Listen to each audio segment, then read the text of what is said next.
भगवते वासुदेवाय। ओम नमो भगवते वासुदेवाय। वासुदेवाय। ओम नमो भगवते वासुदेवाय। ओम नमो नमो भगवते वासुदेवाय। ओम नमो भगवते वासुदेवाय। ओम ओम नमो नमो भगवते वासुदेवाय। वासुदेवाय। नारायणं नमस्कृत्य नरं चैव नरोत्तमं। नारायणं नारायणं नमस्कृत्यं नमस्कृत्य नरं चैव नरं नरोत्तमम् नरोत्तमम्। देवीं सरस्वतीं व्यासं ततो जयमुदीरयेत्। देवीं देवीं सरस्वतीं सरस्वती व्यासं व्यासं ततो जयमुदीरयेत्। जयमुदीरयेत्। नष्टप्रायश्व भद्रेषु नित्यं भागवत सेवया। नष्टप्रायेषु भद्रेषु नित्यं भागवत सेवया। भगवत्युत्तम श्लोके भक्ति भरवती नैष्ठिकी। भगवती उत्तम श्लोके भक्ति भवती नैष्ठिकी। कृष्णाय वासुदेवाय देवकी नंदनाय च। कृष्णाय वासुदेवाय वासुदेवाय देवकी देवकी नन्दनाय च। नन्दनाय च। नंद गोप कुमाराय गोविंदाय नमो नमः। नंद गोप कुमाराय गोकुमाराय गोविन्दाय नमो गोविन्दाय नमो नमः। नमः। मूकं करोति वाचालं पंगुं लंघयते गिरिं। मूकं करोति करोति वाचालं पङ्गुं लङ्घयति गिरिम्। यत्कृपातमहं वन्दे परमानंद माधवम्। यत्कृपातमहं वन्दे वन्दे परमानन्दमाधवम्। माधवम्। मंगलाचरण माते। ओम अज्ञानतिमिरान्धस्य ज्ञानाञ्जनशलाकया चक्षुरुन्मीलितं येन तस्मै श्रीगुरवे नमः। श्रीचैतन्यमनोभीष्टं स्थापितं येन भूतले स्वयं रूपः मह्यं ददाति स्वपदान्तिकं। वन्देऽहं श्रीगुरो श्रीयुतपदकमलं श्रीगुरुन् वैष्णवांश्च। श्रीरूपं साग्रजातं सहगण रघुनाथ स्थान्वितं तं सजीवं साद्वैतं सावधूतं परिजन सहितं कृष्ण चैतन्य देवं श्री राधा कृष्ण पादान सहगण ललिता श्री विशाखान्दी तांश च। हे कृष्ण करुणा सिंधु दीनबंधु जगतपते गोपेश गोपिकांत राधा कांत नमोस्तुते। तप्त कांचन गौरांगी राधे वृंदावनेश्वरी वृषभानुसुते देवी प्रणमामि हरिप्रिये। वाञ्छाकल्पतरुश्च कृपा सिंधु भय एव च परितानां पावनेभ्यो वैष्णवेभ्यो नमो नमः। नमो ओम विष्णुपादाय कृष्णपृष्ठाय भूतले श्रीमते भक्ति वेदांत स्वामिनिति नामिने। नमस्ते सरस्वती देवे गौरवाणी प्रचारिणे निर्विशेष शून्यवादी पाश्चात्य देश तारिणे। जय श्री कृष्ण चैतन्य प्रभु नित्यानंद श्री अद्वैत गदाधर श्रीवासादि गौर भक्त वृंद। हरे कृष्णा कृष्णा कृष्णा हरे हरे हरे रामा रामा रामा हरे हरे। हरे कृष्णा माता जी। Thank you so much, Prabhuji, for leading the japa session and doing the Bhagavatam prayers. Thank you so much, Prabhuji. और हरे कृष्णा माता जी, दंडवत प्रणाम। Hare Krishna. Thank you so much. Hare आप सभी का माता जी, हार्दिक दंडवत अभिनंदन प्रणाम। है आज के इस प्रातःकालीन जप सत्र में। और अब हम लोग चलते हैं प्रभुपाद जी के कोट की तरफ। जी, स्क्रीन विजिबल है? जी माता जी। जी माता जी। जी माता जी। जी, प्रभुपाद जी कहते हैं आज ओके 10 अप्रैल है। प्रभुपाद जी कहते हैं हरे कृष्ण का श्रवण करते ही स्वाभाविक रूप से श्री कृष्ण की लीलाओं का स्मरण होता है। जब कोई गंभीरता से जप करता है तो मन में एक साथ दोनों कार्य होते हैं। आप हरे कृष्ण के श्रवण और लीला स्मरण में भेद नहीं कर सकते, किंतु जो पद्धति है वह श्रवण की है और फिर श्री कृष्ण की लीलाएं, रूप, गुण इत्यादि स्वाभाविक रूप से मन में आएंगे, वही श्रेष्ठ है। सत्स्वरूप को पत्र 10 अप्रैल 1969। तो यहाँ पर प्रभुपाद जी बता रहे हैं, ये पत्र का अंश है जो उन्होंने सत्स्वरूप प्रभु को लिखा था लॉस एंजलिस में। तो वो उन्होंने डिस्क्राइब किया था एक सिचुएशन की, हमें समझ में नहीं आ रहा, जदुरानी माता जी का उन्होंने उल्लेख किया था कि वो आकर ऐसे बोल रही है कि मुझे जब मैं ये वाइब्रेशन सुनती हूँ, प्रभुपाद जी ने बोला है ना कि हरे कृष्ण महामंत्र करिए, तो वो सुनिए, उसके वाइब्रेशन सुनिए। तो वो बता रही थी सच स्वरूप प्रभु जी को कि मैं जब ये वाइब्रेशन सुनती हूँ हरे कृष्ण महामंत्र का, तो मुझे स्वतः ही भगवान की लीलाएं जैसे स्मरण होने लगती है। तो प्रभुपाद जी को उन्होंने ये सत्स्वरूप प्रभु जी ने ऐसा बताया कि जदुरानी माता जी ने उनको ये शेयर किया है रियलाइजेशन। तो प्रभु जी उनको आंसर बैक करते, रिप्लाई करते हैं कि ये तो बहुत श्रेष्ठ है अगर इस तरह का हो रहा है, क्योंकि ये दोनों परस्पर साथ चलते हैं।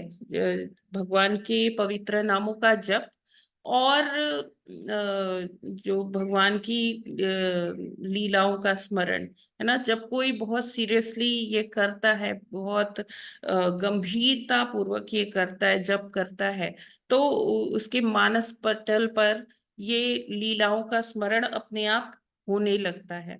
तो इसमें हमें घबराने का जरूरत नहीं है। प्रभुपाद जी कह रहे हैं कि लेकिन जो पद्धति है, मतलब हमें लीला, ऐसा नहीं है कि हम लीलाओं का स्मरण करें फिर जप करें।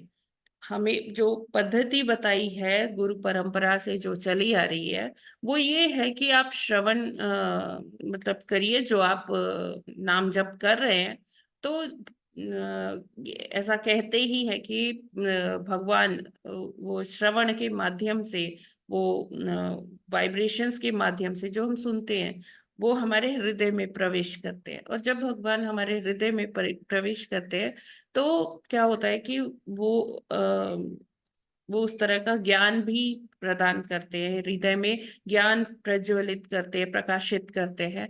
तो उसके माध्यम से फिर हमें भगवान का रूप का स्मरण होने लगता है, भगवान की लीलाओं का स्मरण होने लगता है, उनके गुण हमें पता चलते हैं कि भगवान कैसे हैं, क्या हैं। तो ये सारा साइमल्टेनियस चलता है, परस्पर साथ में चलता है ये सारी चीजें। तो हमें अपने नाम जप की क्वालिटी पर बहुत फोकस करना चाहिए। और जब हम इस तरह से करेंगे, तो हमें अपने आप ही, जो हम पढ़ते हैं अक्सर ही भागवत के श्लोकों में ये आता है कि भगवान जो है ज्ञान हमारे हृदय में प्रकाशित करते हैं, और हम रोज गाते भी हैं, दिव्य ज्ञान हृदय प्रकाशित। तो वो कैसे ज्ञान प्रकाशित होगा? जब अपना इम्प्रूव करेंगे, हर दिन हम अपनी जप की क्वालिटी पिछले दिन से इम्प्रूव करेंगे, और हर माला में जब हम पिछली माला जो हमने की है अभी, उससे हर माला को आगे वाली माला को इम्प्रूव करेंगे। या ऐसा भी कह सकते हैं कि जो हमने लास्ट बीड अभी चैंट किया, हरे कृष्ण कृष्ण कृष्ण हरे हरे, हरे राम राम राम हरे हरे, अब जो मैं अगला वाला बीट पे चैंटिंग करने जा रही हूँ, अब मैं इसको और गंभीरता से और तल्लीनता से भगवान को याद, भगवान के लिए जप कर रही हूँ, भगवान की प्रसन्नता के लिए। तो इस तरह से हमारी रेगुलरिटी बढ़ेगी, और भगवान की जो जप करने की जो क्वालिटी है, हमारे जप की क्वालिटी है, वो इम्प्रूव होगी। जैसे जैसे वो इम्प्रूव होगी वैसे वैसे हमारे हृदय में भगवान इन लीलाओं का और अपने गुणों का ज्ञान जो है प्रकाशित करेंगे। हरि बोल। जगत गुरु श्रील प्रभुपाद की जय। माता जी एक चीज बताएंगे इसमें कि ये यस कह रहे हैं कि श्योर। दोनों बातें साथ चलती हैं। जब जब हम जपा करते हैं और अगर हमें प्रभु का रूप भी सामने आ जाता है, मतलब जप करते करते, तो ये तो कोई अपराध नहीं है ना। ये तो जो कह रहे हैं कि दोनों ही साथ चलते हैं। हाँ, एक्चुअली ये स्वतः ही हो जाता है। मतलब हाँ, हमें स्वतः। भगवान का वो फोटो सामने रखने का जरूरत नहीं है। जो मतलब हम्म ये जपा वो में जपा में काफी ही इतना। गंभीरता से करते हम्म हैं जब, तो उनको हम्म कोई त्राटक, कोई भगवान का विग्रह, कोई चित्रपट, कुछ भी रखने की आवश्यकता नहीं है। हम्म, भगवान हम्म, उनके मानस पटल पर ही अपने रूप को प्रकाशित कर देते हैं। जी जी जी हरे जी। कृष्ण। माता जी वैसे कंसंट्रेशन कुछ अच्छा ज्यादा नहीं होता है कि अगर सामने भगवान का प्राकट हो या दर्शन के लिए फोटो वगैरह हो, तो ऐसा यस लगता है कि जी ज्यादा अच्छा जी। होता है। प्रभु जी देखिए, एक दिन हमने ये चर्चा और किया था कि जो नियोफाइट्स है, जो नए भक्त हैं, तो उनको देखिए, मन बहुत उच्छृंखल है ना, गीता में हमने पढ़ा, बहुत चंचल है। तो मन को हमें केंद्रित करने के लिए कई बारी कुछ प्रॉप की जरूरत होती है, कुछ ऐसा चीज जरूरत होता है कि हमारी आंखें उसे देखे और हम जो है अपना ध्यान उसी पर लगाए रखे। तो लोग त्राटक का इस्तेमाल करते हैं, है ना। कोई लोग भगवान का फोटो का इस्तेमाल करते हैं, कोई भगवान का विग्रह रख लेते हैं सामने। उसमें कोई बुराई नहीं है, कोई उसकी निंदा नहीं की गई है। लेकिन यहाँ पर प्रभुपाद जी ये बता रहे हैं कि जब हम एक हायर लेवल पे पहुंच जाते हैं, जब करते करते गंभीर हो जाते हैं, गंभीर भक्त जो हो जाते हैं, तो फिर वो उनके मानस पटल पर, उनके हृदय में ही भगवान वो सारा लीलाएं, अपने गुण, अपना रूप, वो सब प्रकाशित कर देते हैं हृदय में ही। तो वो अपने आप से मानस पटल पर ये सारी चीजें चलने लगती हैं। राइट प्रभु जी। हरे कृष्णा। हाँ माता जी ठीक है, क्लियर है। ठीक है, तो हम लोग आगे बढ़ते हैं। आज हमें भागवतम तो 3.6.4 फोर करना है जी। कल वाला क्लियर हो गया था ना? जी माता जी।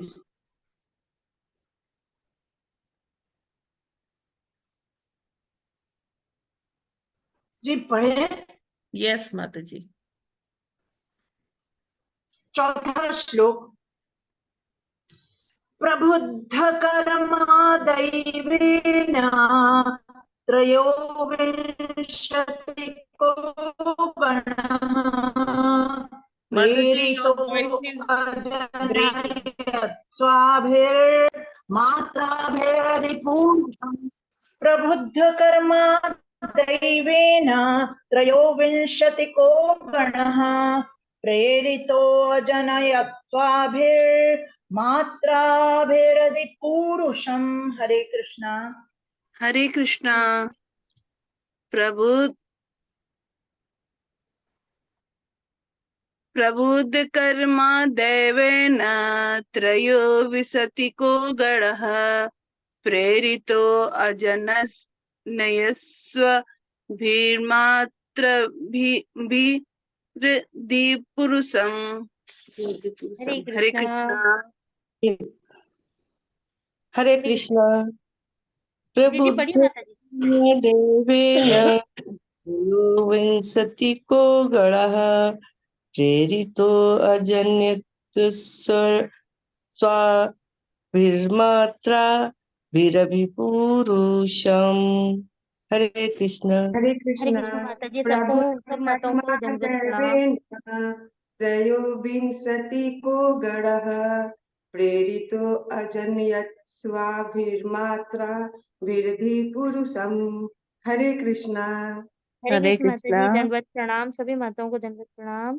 प्रभु जी को दंडवत प्रणाम। प्रबुद्धः कर्मा देवेन त्रयविंशतिकः गणा प्रेरितो अजन्यत स्वाभिमात्राभिः अधिपुरुषमा। हरे कृष्ण माता जी, दंडवत प्रणाम। हरे कृष्णा। प्रबुद्ध कर्मा देवेन त्रयोविंशतिको गणः प्रेरितो अजन्यत स्वाभिमात्राभिराधिपुरुषः। हरे कृष्णा। सभी को दंडवत प्रणाम। प्रबुद्ध कर्मा देवेन त्रयोविंशतिको गणः प्रेरितो जन यश्वभामि भामित्राभिधि पुरुषम।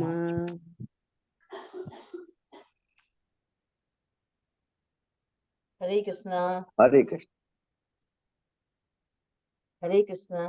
प्रबुद्ध कर्मा देवेन त्रयोविंशतिकः गणः प्रेरितः अजनयत स्वाभिमात्राभिः अधिपुरुषम्। हरे कृष्ण माता जी, दंडवत प्रणाम। सभी को दंडवत प्रणाम।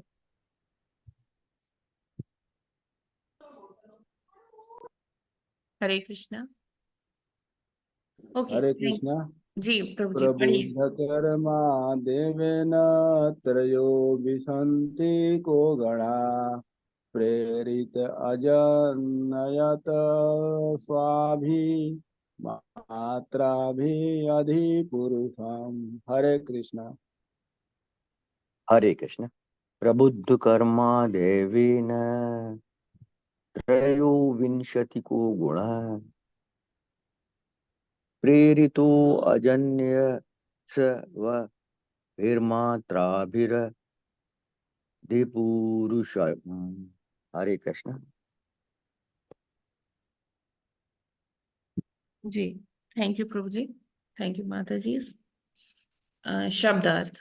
प्रबुद्ध जागृत, कर्म कार्यकलाप, दैवेन ब्रह्म की इच्छा से, त्रयः विंशतिकः 23 प्रमुख अवयवों द्वारा, गणाः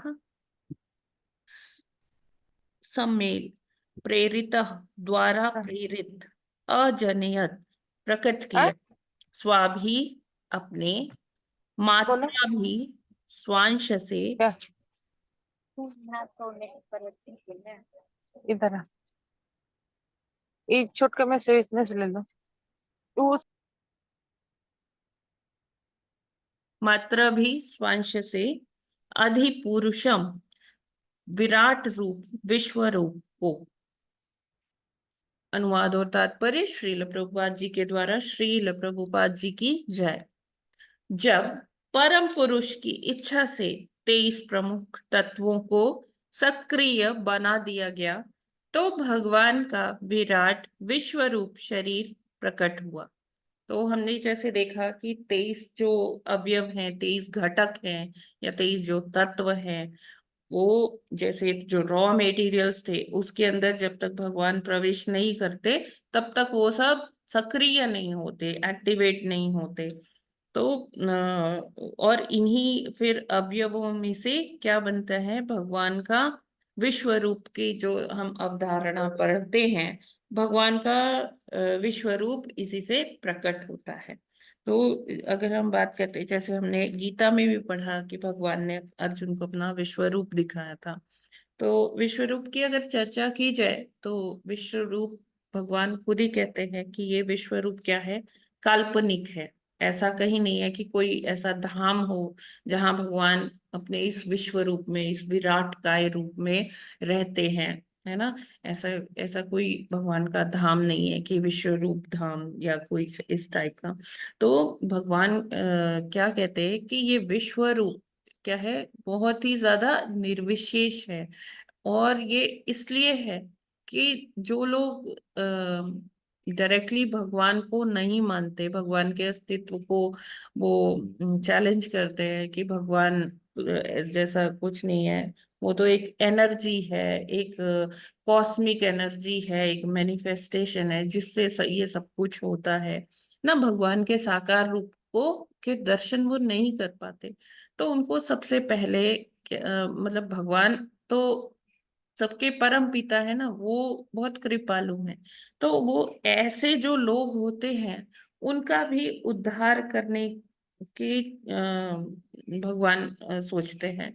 तो उनका उद्धार कैसे हो, अब जब वो भगवान के अस्तित्व को ही नहीं चैलेंज कर रहे हैं, नहीं मान रहे हैं, तो भगवान क्या करते हैं, ऐसे लोगों के लिए जो इम्पर्सनलिस्ट हैं, जो निर्विशेषवादी हैं, उनके लिए भगवान ने ये दिखाया कि देखो मेरा एक ये रूप भी है, विश्व रूप, जिसमें वो बताते हैं कि देखो मेरे हाथ ये हैं, मतलब देवी देवता हैं, और मेरा सिर जो है वो एक ये लोग है, मतलब पूरा 14 भुवन जो है, 14 लोग जो है, उसके दर्शन अपने पूरे शरीर में करवा देते हैं। कहते हैं कि तलवों में मेरे क्या है, रसातल है ना।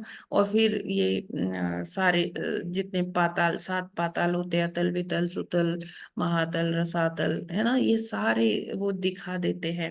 पाताल, 7 पाताल, और फिर ये हमारा भौतिक जगत, ये सारे भौतिक जगत, मतलब पाताल के ऊपर जो पृथ्वी है, उसके ऊपर जो भूवर लोक है, जो हमारे पितरों का लोक है, ये सारे मतलब 14 जो भौतिक जगत में ये जो 14 भुवन है, सबके दर्शन करा देते हैं। और ऐसे भी बता देते हैं कि जो मेरी हड्डियां हैं वो क्या है, पहाड़ हैं। जो मेरी नसें हैं वो क्या है, नदियां हैं। तो जब जिधर भी एक मनुष्य देखेगा ना, अच्छा ये भगवान का ये हिस्सा है, भगवान का ये है। और भगवान उसमें ये भी बता देते हैं कि हाँ ये देवी देवता हैं। जैसे हमारे शरीर के हर अंग के एक नियामक देव होते हैं, नियामक देव। और मतलब right from blinking of eyes, मतलब कि क्या बोलेंगे, हाँ, आंख की जो पलक झपकती है, इवन वो हमारे कंट्रोल में नहीं है। उसके पीछे एक नियामक देवता है जो हमारे आंख के झपकने से लेकर जो अंदर और रासायनिक क्रियाएं होती है, आमाशय में, किडनीज में, और अलग अलग जगह हार्ट कैसे पंप होता है, करता है ब्लड। तो ये सारी जो चीज, एक एक गतिविधि जो हमारे शरीर में हो रही है, उसमें ये सब नियामक देवता है हर चीज के। तो भगवान ने बताया कि वो सारे देवता क्या है, उन्हीं के शरीर के अंग हैं। तो ये जो अवधारणा है विश्व रूप की, ये थोड़ी इम्पर्सनलिस्ट हो जाती है। तो इसमें देखिए धीरे धीरे भागवतम क्या कर रही है, व्यास देव जी क्या कर रहे हैं, धीरे धीरे धीरे धीरे जो अपने पाठक हैं उनको एक ऐसे स्टेट से वो भक्ति के स्टेट में लेके आते हैं। तो शुरू कहाँ से करते हैं कि हाँ ठीक है, जो इम्पर्सनलिस्ट है, जो निर्विशेषवादी है, तो वो एटलीस्ट कैसे दर्शन कर पाए कि मेरे चारों तरफ भगवान व्याप्त है, ये भगवान की टांगे हैं, ये भगवान की हड्डियां हैं, ये भगवान की नसें हैं, ये बादल जो है भगवान के बाल हैं ना। इस तरह से वो भगवान का ये सारी चीज अंग समझ पाए कि मेरे चारों तरफ भगवान ही हैं, व्याप्त हैं, है ना। धीरे धीरे फिर इससे अच्छा है, जैसे देवी देवताओं की पूजा करने से अच्छा है कि विश्व रूप की पूजा की जाए, विश्व रूप की पूजा करने से अच्छा है भगवान के साकार रूप की पूजा की जाए, साकार रूप की पूजा करने से अच्छा है भगवान के कि श्रीमती राधा रानी और श्री कृष्ण के युगल सरकार की पूजा की जाए। तो इस तरह से व्यास देव जी एक अलग अलग अलग लेवल पे हमको लेके आते हैं जब हम ये भागवतम पढ़ते हैं। ठीक है, आगे पढ़ते हैं तात्पर्य। ये अनुवाद क्लियर है ना? हरे कृष्ण माता की दंडवत हाँ प्रणाम। जी माता जी। क्लियर है। माता जी, जो ये विश्व रूप वर्ड आया है, तो हाँ विश्व रूप भगवान का आत्मा प्लीज ये म्यूट कर समझा दीजिए। लीजिए जो लोग नहीं बोल रहे हैं। हाँ जी माता जी, रेणु माता जी बताइए। हाँ जी माता जी, जो ये विश्व रूप आया है, तो हम्म विश्व रूप का एक बार मतलब समझा दिए कि साकार रूप भगवान का है क्या, ये समझ नहीं आया थोड़ा। माता जी, अभी यही तो बताया मैंने कि विश्व रूप क्या है। जो लोग निर्विशेषवादी है, जो भगवान को साकार रूप में नहीं जानना चाहते, ऐसा बोलते हैं कि नहीं, एक प्रकाश पुंज है या एक ऊर्जा है जो सब कुछ संचालित कर रही है।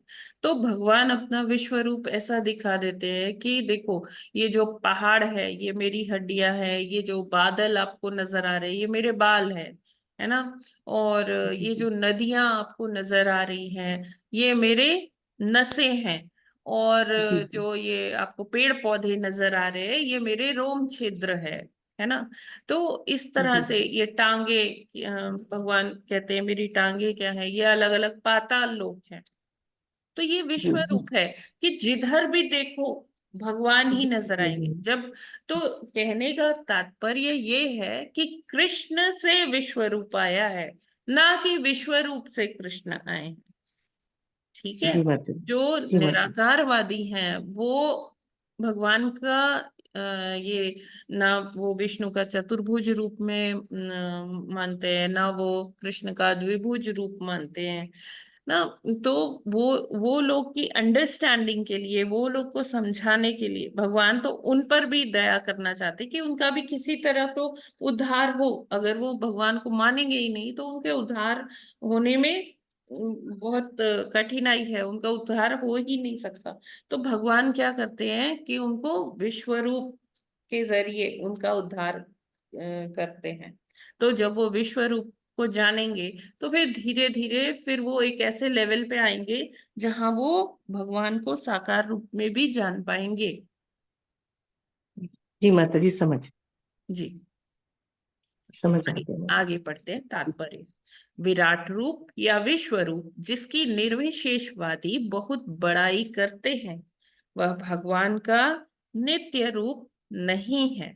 यह भगवान की परम इच्छा द्वारा भौतिक सृष्टि के अवयवों के बाद प्रकट किया जाता है। भगवान कृष्ण ने अर्जुन को यह विराट या विश्व रूप निर्विशेषवादियों को यह विश्वास दिलाने के लिए दिखलाया कि वो ही आदि भगवान है। कृष्ण ने विराट रूप प्रकट किया था, ऐसा नहीं है कि विराट रूप द्वारा कृष्ण प्रकट हुए। इसलिए विराट रूप भगवान द्वारा वैकुंठ में प्रकट किया गया नित्य रूप नहीं है। यह भगवान का भौतिक प्राकट्य है। नव जिज्ञासुओं के लिए मंदिर का अर्च विग्रह भगवान का ऐसा ही प्राकट्य है, किंतु भगवान के विराट तथा अर्च रूप भौतिक होने पर भी उनके नित्य रूप से अभिन्न है। तो अब देखिए क्या होता है कि जब हम मंदिर में जाते हैं तो हम या हमारे घर में जो अर्चा विग्रह हैं हम उनकी सेवा करते हैं, तो हम उनमें भगवान का ही वो भाव लेके आते हैं, भगवान देखते हैं हम उनमें अर्चा विग्रह में। और जैसे अर्चा विग्रह की प्राण प्रतिष्ठा होती है, तो प्राण प्रतिष्ठा के बाद भगवान का उसमें वो आ जाता है, भगवान की अ, एक जो कहते हैं भगवान का अंश उसमें आ जाता है। और जो कोई भी देखता है वो भाव उसी भाव में आ जाता है। जैसे जो वहाँ डिटी वर्शिप करते हैं, जो पुजारी होते हैं, तो वो भगवान की एज अ पर्सन ही सेवा करते हैं।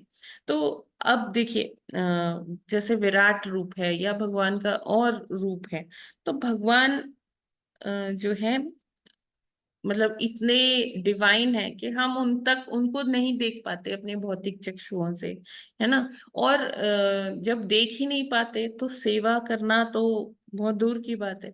तो भगवान ने हमारे अ, भक्ति को बढ़ाने के लिए हम पर अनुग्रह करते हैं, हम पर कृपा करते हैं कि वो अर्चा विग्रह में प्रवेश कर जाते हैं, जो हम जिनकी सेवा कर सकते हैं। तो भगवान दो तरह से होते हैं। जैसे एक तो जिनकी हम सेवा नहीं कर पाते, जैसे अगर हम विश्व रूप के अगर हम सेवा करने का सोचेंगे तो क्या हम कर पाएंगे? हमें ना उनका आदि दिख रहा है ना अंत दिख रहा है, बस जिधर देख रहे हैं वहां भगवान ही भगवान दिख रहे हैं। तो ऐसे भगवान का क्या हम अभिषेक कर पाएंगे, या ऐसे भगवान का हम कुछ भोग लगा पाएंगे? किस तरह से करेंगे हमें समझ ही नहीं आएगा। तो भगवान ऐसे छोटे रूप में आ जाते हैं अर्चा विग्रह में, कि जैसे लड्डू गोपाल है, घर घर में लड्डू गोपाल होते हैं, तो आप उनका अभिषेक भी कर सकते हैं। तो वो भगवान क्या होते हैं, डिपेंड हो जाते हैं अपने भक्त के ऊपर। जब वो भक्त उनको स्नान करवाएगा, अभिषेक करेगा, तभी वो अभिषेक करवाएंगे, है ना। जब वो भोग लगाएगा तभी वो भोग पाएंगे। तो वो भगवान क्या है, डिपेंडेंट हो जाते हैं अपने भक्त पर, कि ठीक है आप मेरी अपने भाव से सेवा करिए, ठीक है। और जो वैसे जो भगवान की स्थिति है वो हम जानते हैं, बहुत दिव्य है। सारे सर्व कारण कारणम वो ही है, वो ही नियंता है, परम नियंता है। लेकिन अर्च विग्रह के रूप में भगवान इसीलिए आते हैं कि जो अभी नव जिज्ञासु भक्त हैं, जैसा प्रभुपाद जी लिखते हैं, उनके लिए भगवान ये कृपा करते हैं और अर्च विग्रह के रूप में आ जाते हैं ना। और धीरे धीरे जब वो भक्त गंभीरता से आगे बढ़ता है, भक्ति करता है, जैसे अभी हमने आज के कोट में पढ़ा, तो फिर उसको ऐसे किसी भी चीज की जरूरत नहीं पड़ती कि अर्च विग्रह सामने हो तभी वो भगवान की सेवा कर पाएंगे, या फोटो भगवान की सामने होगी तभी वो उनको उनका ध्यान कर पाएंगे। ऐसा नहीं है। वो फिर भक्ति करके इस लेवल पे पहुंच जाता है, ऐसे स्तर पे पहुंच जाता है कि भगवान उसको खुद लीलाओं में अपने प्रवेश करवा लेते हैं, है ना। वो लीलाओं में प्रवेश करके वहां जाके नित्य ही उनकी सेवा कर सकते हैं। जैसे हमारे जो षड गोस्वामी है, उनका जब हम चरित्र पढ़ते हैं तो उसमें हमें समझ में आता है कि वो कैसे लीलाओं में प्रवेश कर जाया करते थे, है ना। तो इस तरह से जो ये विश्वरूप की जो अवधारणा है, ये क्या है, एक काल्पनिक अवधारणा है, काल्पनिक है। ये ऐसा कहीं भी नहीं है कि भगवान इस तरह से कहीं किसी धाम में बैठे हुए हैं या वैकुंठ में है, ऐसा कहीं रूप धारण करके भगवान हमेशा रहते हैं। लेकिन ऐसा बिल्कुल भी नहीं है। क्यों? क्योंकि भगवान जो है ये किसके लिए प्रकट किए थे, कि उन लोगों के लिए जो भगवान में विश्वास नहीं करते, वो भगवान को एक निराकार प्रकाश मानते हैं, एक ऊर्जा मानते हैं। तो उनके लिए भगवान ने ये प्रकट किया कि धीरे धीरे फिर वो जब और भगवान के बारे में और जिज्ञासा करेंगे, तब फिर उनको भगवान का साकार रूप का स्पष्टीकरण होगा। ये उसी तरह से हम समझ सकते हैं कि जैसे परम सत्य की तीन अवस्थाएं होती हैं। प्रथम अवस्था में मनुष्य को क्या दिखता है, भगवान के ब्रह्म शरीर से ज्योति।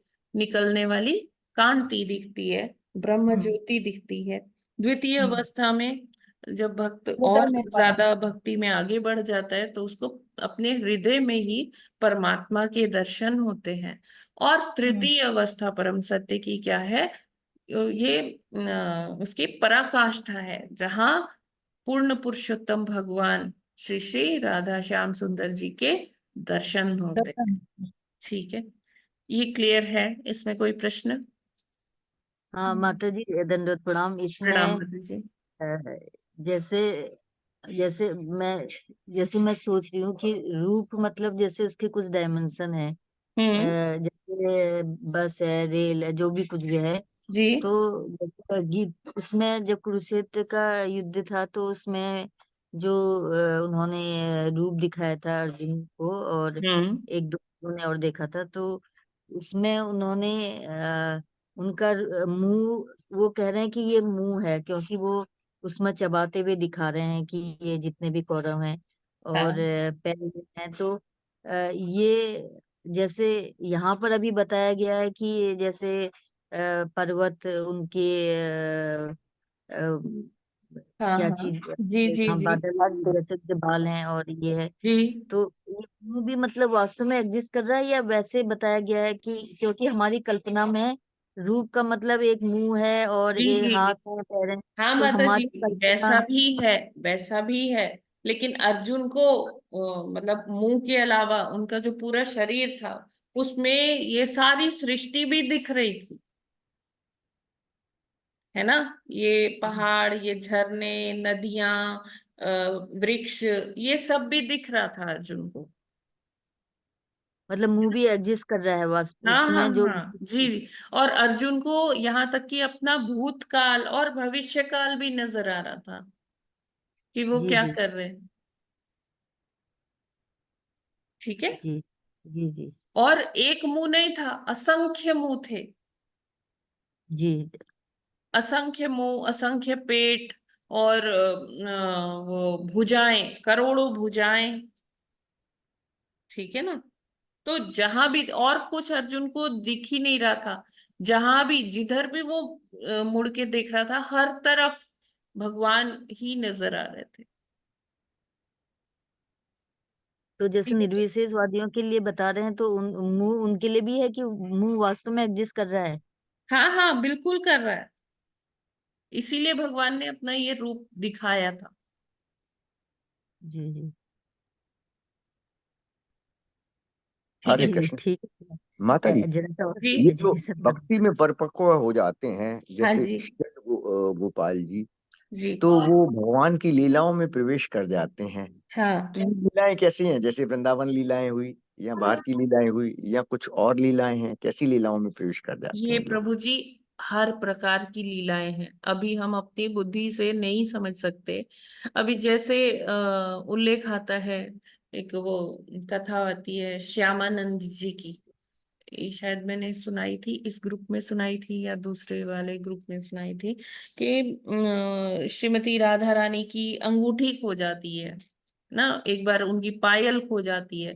तो हाँ माता जी, ये श्यामानंद जी, सुनाई थी आपने कि हाँ कई कई युगों तक अंगूठियां गई, और कौन से रामचंद्र जी की अंगूठी आप पूछ रहे हैं, कौन से युग की, ये आपने बताई थी।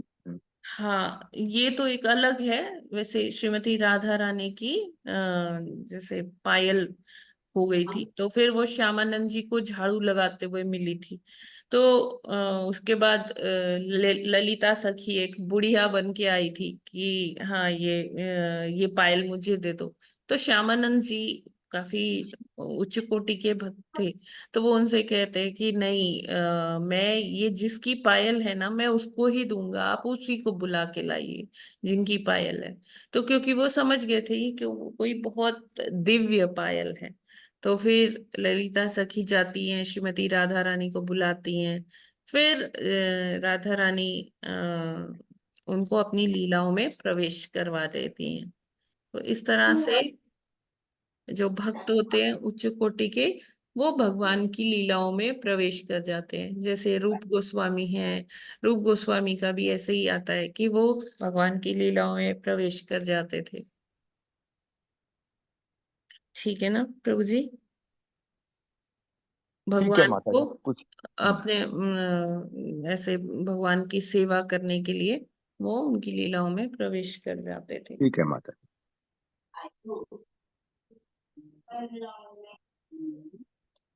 माता जी पहले भगवान का ज्योति बताई, फिर हृदय में, फिर तीसरा उनका रूप क्या क्या था? पहला ब्रह्म ज्योति, है ना। अच्छा जी। हाँ जी, और दूसरा हृदय में। दूसरा परमात्मा स्वरूप जो हमारे हृदय में वास करते हैं। और जी जी। तीसरा भगवान का पूर्ण पुरुषोत्तम हाँ, साकार जो रूप है, श्री श्री ठीक है। राधा श्याम सुंदर जी का, जो गोलोक में वास करते हैं, गोलोक ठीक है, ठीक। वृंदावन में। हाँ हाँ, ठीक है माता जी, ठीक है, ठीक है। ये आप माता जी, पढ़ोगे ना भगवत गीता का दूसरे अध्याय का दूसरा श्लोक, उसका प्रभुपाद जी का तात्पर्य पढ़िएगा जरूर से माता जी, एकदम जरूर। क्लियर हो जाएगा। दूसरे अध्याय का दूसरा श्लोक, दूसरा हाँ अध्याय जी, पढ़ ले मतलब भी दूसरा अध्याय। भगवत गीता का दूसरा अध्याय का दूसरे ठीक श्लोक है, का तात्पर्य पढ़िएगा। ठीक है माता जी, ठीक है, ठीक है माता जी, जरूर पढ़। हरे हरे कृष्ण माता जी, दंडवत प्रणाम माता जी। धन्यवाद प्रणाम माता जी। माता जी, विराट रूप और विश्व रूप में कोई डिफरेंस है? क्योंकि विश्व रूप में तो ये विराट रूप की जैसे बात हो रही है, तो उसमें तो वो बता रहे हैं कि भगवान की टांगे जो हैं हम्म वो सात पाताल है। हम्म और इस तरीके से डिस्क्रिप्शन आ रहा है, इसमें भयावह वाली चीज नहीं आ रही है। और जो नहीं, अर्जुन को ये ना विश्व भगवान रूप ने, जो है वो भयावह वाला ही है माता जी। भगवान के मुख से अग्नि निकल रही, क्यों? भगवान का मुख क्या है? यज्ञ है ना, भगवान यज्ञ अवतार में आए थे त्रेता में। तो वो जो भगवान का मुख है उसमें से अग्नि निकल रही है, और अर्जुन को दिख रहा है कि भगवान के मुख में सब जाते जा रहे हैं, और वो भगवान उनको अपने दांतों से चबा के चूरन बना रहे हैं, हम्म, है ना? तो ये जो दुर्योधन की सभा में जो दिखा था, हाँ यानी हाँ कि हाँ। जो कौरवों की, देखिए, एक वो था ये और वैसे एक ये था। जनरली विराट रूप और विश्व रूप को इंटरचेंजेबली हम यूज कर सकते हैं, एक मतलब एक जैसे ही है। लेकिन हाँ, जहां तक अगर बहुत स्पष्टीकरण की बात है, तो विराट रूप एक वो भी था जब भगवान ने कौरव महासभा में हस्तिनापुर में दिखाया था, जब दुर्योधन एकदम उद्धत हो गया था भगवान को बंदी बनाने के लिए, क्योंकि भगवान संधि प्रस्ताव लेके आए थे कि पांडवों को 5 गांव दे दीजिए, और मैं आपको ये विश्वास दिलाता हूँ कि कोई युद्ध नहीं होगा, शांति बनी रहेगी। तो दुर्योधन को गुस्सा आ गया, उसने कहा कि मैं सुई के बराबर भी धरती नहीं दूंगा इन इन लोगों को, इन 5 भाइयों को। वो उनको अगर लेना है तो वो युद्ध करें, कोई शांति का बात नहीं। तो फिर भगवान कहते हैं कि मैं तो यहाँ संधि के लिए ही आया हूँ, और ऐसे और वार्तालाप होता है। तो वो अपने उनसे सिपाहियों से कहता है कि इस ग्वाले को बंदी बना लो, दुर्योधन बोलता है। तो तब भगवान कहते हैं कि ठीक है, अगर आप मुझे बंदी ही बनाना चाहते हैं तो बनाकर देख लो, है ना? और भगवान वहीं पर खड़े खड़े अपना विराट रूप दिखा देते हैं, जो केवल किसको नजर आता है? विदुर जी को नजर आता है, भीष्म देव को नजर आता है, और द्रोणाचार्य और कृपाचार्य जी को नजर आता है। बाकी सारों को ये नहीं नहीं। नजर हाँ, मतलब वो उनको दिया बस जाती है। ब्रह्म ज्योति दिखती है, भगवान के शरीर से जो कांति निकल रही होती है वो ही दिखती है, और उनकी आंखें चौंधिया जाती हैं, वो नहीं देख पाते और कुछ। लेकिन ये चारों देख पाते हैं।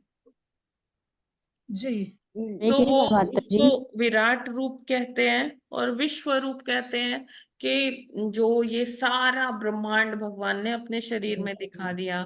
ब्रह्मांड क्या, मतलब जितना भी है सृष्टि, वो दिखा दी भगवान ने, कि सारे उसमें नदियां, झरने, पहाड़, पेड़ पौधे, ये सारा चीज उन्होंने अपने ही शरीर में दिखा दिया, यहाँ तक कि 14 भुवन उन्होंने अपने शरीर में दिखा दिए। जी, और भूत भविष्य वर्तमान भी सब कुछ सब दिखा कुछ। देते हैं। जी माता जी, जी माता जी, माता माता जी अर्जुन को हरे थैंक यू माता जी, दंडवत प्रणाम। प्रणाम माता जी। यस। माता जी सादर प्रणाम। हरे प्रणाम माता जी। कृष्णा। हरे कृष्णा माता माता जी जी। अभी आपने जो कहा एक उनका वो भगवान के उस लीला में वो घुस जाते हैं वो हाँ। तो वहां पे वो किस रूप में जाते हैं? गोपी बन के जाते हैं या फिर ये टॉपिक से जो आप अभी डिस्कस कर रहे थे उसमें हम्म। था वो हाँ जी माता रूप जी, गोस्वामी? हाँ वहां ना तो गोपी बन के ही जाते हैं। अच्छा गोपी बन इनका के। ये जो रूप गोस्वामी जी हैं, इनका जो आध्यात्मिक जो नाम है वो है रूप मंजरी। अच्छा। हाँ, तो ये गोपी भी नहीं बल्कि मंजरी के रूप में जाते हैं। गोपियों को जो असिस्ट करती हैं उनको मंजरी कहते हैं माता जी। तो माता जी वो पुरुष होते हैं फिर भी वो मतलब गोपी बन के जा सकते हैं? देखिए, ये पुरुष, ये स्त्री, ये भौतिक जगत में ही है, ये हमने कपड़ा पहन रखा है कि मेरा स्त्री शरीर है या पुरुष शरीर है, तो ये कपड़ा है सिर्फ। ठीक है, जो हम स्वयं हैं वो हम्म, हम वो बस भगवान के अंश हैं। और एकमात्र पुरुष कौन है? भगवान है। उनको हम कहते हैं ना पूर्ण पुरुषोत्तम। तो एकमात्र जो पुरुष हैं सही मायनों में वो भगवान है, बाकी सारे स्त्रियां हैं, क्योंकि हम सब उनसे मोहित होते हैं। जी। तो माता जी वहां पे गोप नहीं होते हैं, गोप खाली वृंदावन में होते हैं।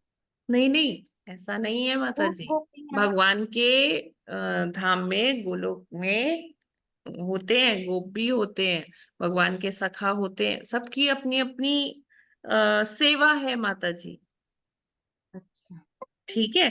लेकिन जैसे लीलाओं की बात हुई ना, कि जो लीलाओं में प्रवेश हो गए, जो मैंने श्यामानंद जी की कथा सुनाई या जो रूप गोस्वामी का बताया, तो ये लोग इसी फॉर्म में एग्जिस्ट करते हैं। अब भगवान का जो गोलोक वृंदावन है, तो वहां भगवान की माता भी है, यशोदा मैया भी है, वहां नंद बाबा भी है, वहां भगवान की गोपियां भी हैं, भगवान के गोप सखा भी हैं, क्योंकि भगवान सबके साथ वो रसास्वादन करते हैं, नित्य ही चलता रहता है ये। अच्छा। नहीं, ठीक है मेरे को मतलब। इसलिए क्वेश्चन आया क्योंकि गोपियों का ही डिस्कस मोस्टली होता है गोलोक धाम वृंदावन में। हाँ हाँ। मंजरियों का, राधा रानी का, जो वो गोप गोप बालकों का कुछ नहीं होता, इसीलिए नहीं नहीं माता नहीं जी। नहीं, ऐसा नहीं है, उनका भी है। ठीक उनका भी ठीक। है, भगवान खेलते हैं उनके साथ।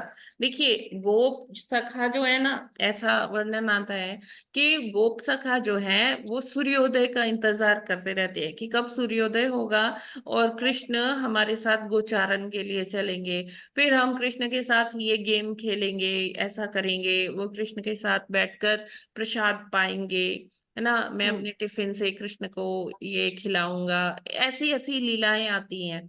और गोपियां क्या करती हैं, वो चंद्रोदय का इंतजार करती है कि कब चंद्रमा निकलेगा, कृष्ण गोचारण करके, मतलब गोधूली के वक्त आएंगे, और फिर हम कृष्ण से रात की बेला में मिल पाएंगे। जी। इस तरह ये से सब वर्णन है। ये सब नित्य गोलोक धाम वृंदावन में होता रहता है। हाँ, ये नित्य लीलाएं हैं जी गोलोक जी वृंदावन जी की। जी। ठीक है ठीक है माता माता जी। जी। ओके माता जी, धन्यवाद। हरे राधे। बोल।